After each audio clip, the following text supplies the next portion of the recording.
Hey guys, today we're going to be going over oddities, and in particular we're going to be focusing on the different spawn times that each of these oddities have, because I've been seeing a bit of confusion out there, people saying they're not able to find certain oddities, and it's probably because they're not looking for them at the right time. So without further ado guys, let's get into the footage.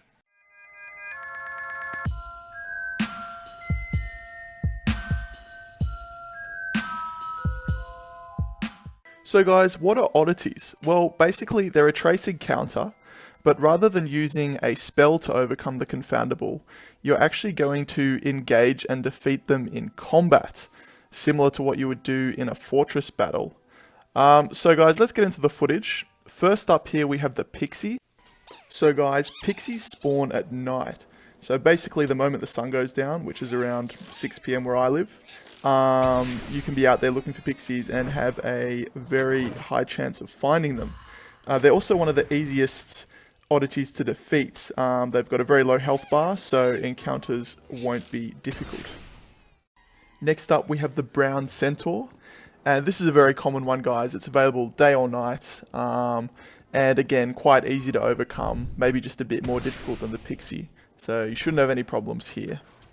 Next up guys, we have the vampire, and as you've probably already guessed, vampires only come out at night.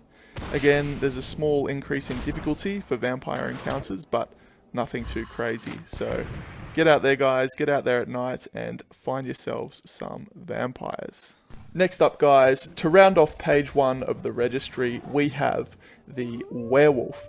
And werewolves are definitely the most elusive of oddities guys, because they have a very unique spawn time, and that is at night and during a full moon. So guys, back in the beta days, we'd be waiting days and days and days and would never see a werewolf, and then all of a sudden they would just come at once, like werewolves everywhere, and we had no idea why. But turns out guys, it's all to do with the weather and the moon. So make sure you're checking the weather. You can do that from within the app. It'll tell you what the weather conditions are. And yeah guys, go get yourself some werewolves. I'd say out of all oddities we've discussed, these are probably the most difficult. So if you are a low level player, it's probably not a bad idea to have some healing potions just in case. And also guys, I've heard people say that not only on the day of the full moon, but also a couple days prior and a couple days after, you can also see werewolves. So again guys, very elusive. Keep an eye on the moon cycle, and maybe you can get yourself a werewolf. Moving on now to page 2 of the registry, we have the Doxy.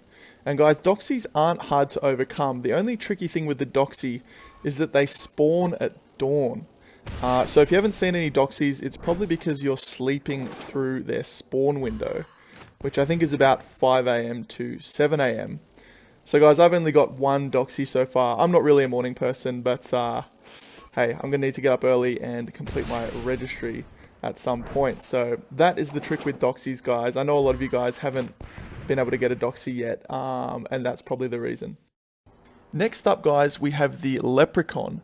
And the Leprechaun is slightly easier to find because it has 2 spawn windows. The first window is at dawn, similar to the Doxy, but then it has a second spawn window at dusk, so as it's getting dark around 4 to 6 PM, let's say.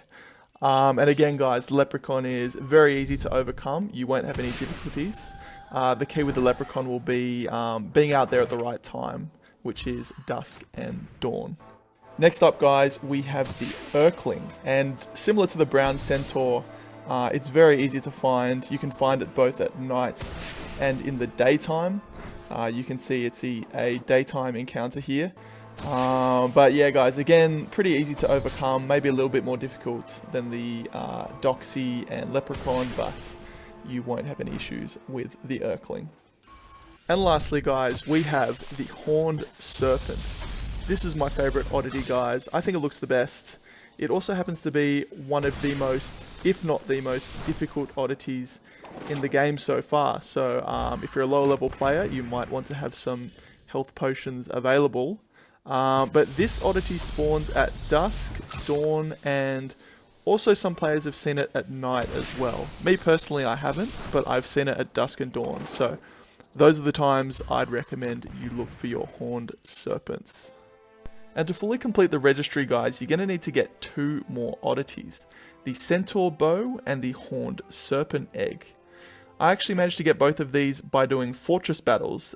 They came as a reward after I'd beaten the fortress. If you want to be eligible to get these rewards, I'm fairly certain you need to use an Oddities runestone. And just by using this runestone, it doesn't actually guarantee you to get any of these rewards.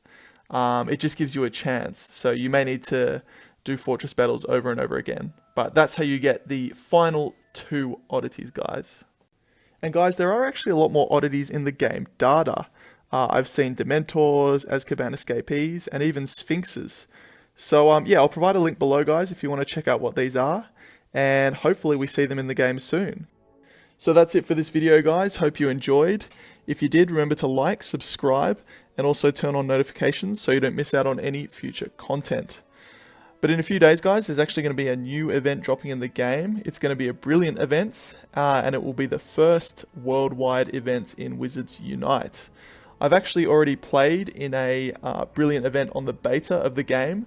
So if you want to know what that's all about, I've actually already done a video summary. I'll put that in the bottom left. So click that if you want to find out more. But basically, guys, that's it. Have a good one. See you next time.